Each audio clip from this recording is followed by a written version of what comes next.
Rain fell like whispers over the canopy, each drop a silent warning. Beneath twisted vines and towering roots, something ancient stirred. A boy barefoot, shirtless, no older than 10 stood, still in the clearing. His eyes weren't looking ahead. They were locked with the cold, glassy stare of a coiled serpent. It should have struck. It didn't. Instead, the massive python uncurled itself slowly and lowered its head. He wasn't running. He wasn't afraid. Because this child born under a blood moon, raised in the ruins of an abandoned village, did not see snakes the way others did. He understood them. Their movement was his language, their hisses, his songs. They called him Kiva. No one remembered who his parents were. Only rumors survived, whispers of a mother taken by fever and a father swallowed by the jungle itself. Elders feared him. Hunters avoided him, but animals followed him, especially snakes. Kiva had learned not by words, but by patterns. When the jungle sighed, he listened. When reptiles slithered close, he watched. They never bit. Not once. Even the cobras coiled around his arms like living bracelets. But the gift wasn't a trick. It was a bond, something older than stories. One evening, a wild dog pack invaded the village outskirts. Screams echoed. The tribe prepared for blood. But before the first arrow was drawn, Kiva stepped into the open alone. The dogs halted, and from the trees above, they descended. Snakes, dozens, pythons dropping like vines, vipers slithering in unison. The entire forest seemed to pulse with scaled defenders. The dogs fled, not one bite, not one casualty, just silence and awe. The elders met that night. Some wanted to cast him out, others called him a forest spirit. Kiva said nothing, only pointed toward the trees. A single green snake slid down his shoulder and disappeared into the leaves. He didn't command, he connected. In time, the tribe stopped fearing him. They began watching him, following him. When crops died, he walked into the underbrush and returned with roots that healed. When storms threatened, he climbed the highest trees and listened to the wind through the hisses of unseen guardians.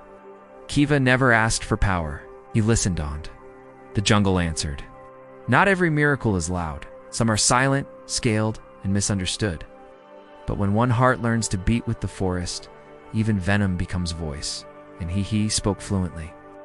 Now, deep within the emerald embrace of the jungle, nestled amongst the colossal trunks and the vibrant tapestry of vines, lies a clearing bathed in perpetual twilight.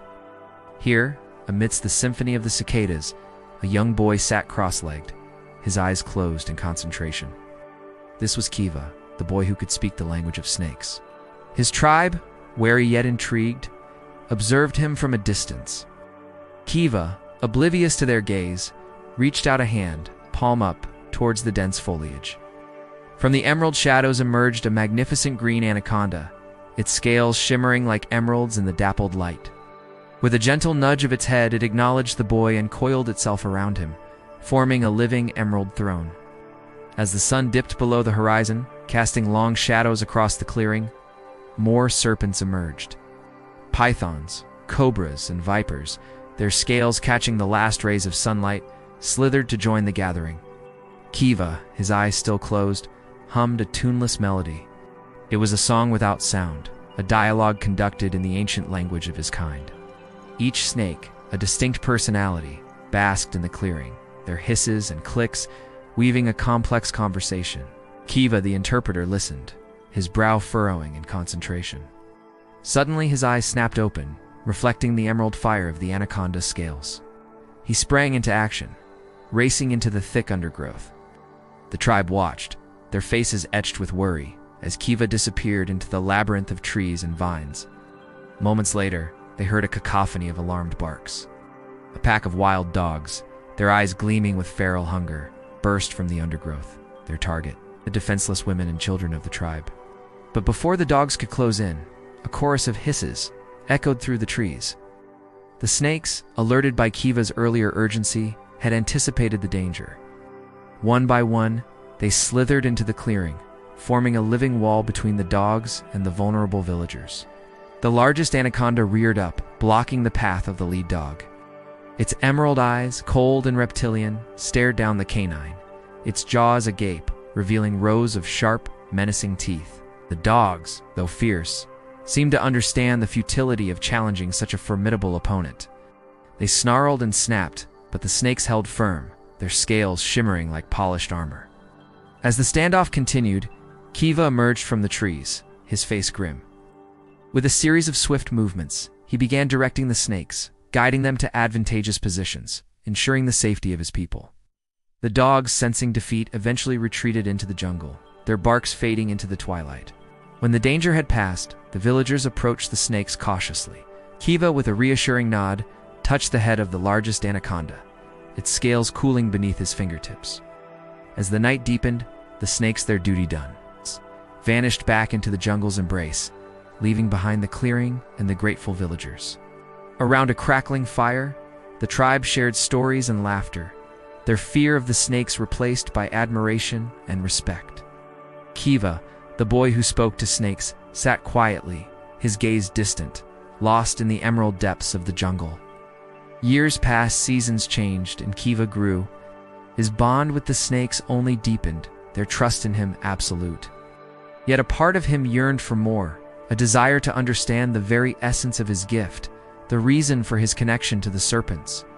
He sought out the oldest and wisest of the snakes, the emerald anaconda, hoping to unravel the secrets of his existence. The anaconda, sensing Kiva's yearning, led him deeper into the jungle, away from the familiar sounds of the village to a place of ancient energy.